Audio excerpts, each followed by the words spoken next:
गणेशाचे स्वतः तू नाकारले तर लक्षात ठेव हा गणेश ज्या प्रमाणे विघ्न हरक आहे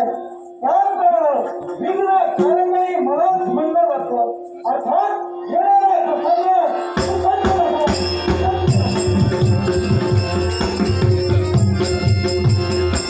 जीवनाच्या सीमेतून ज्याला मरणाच्या सीमेत पाऊल टाकले तो भयान लगे मग स्वतःच्या तत्वाशी अढळ असताना दिवोदास याला कशा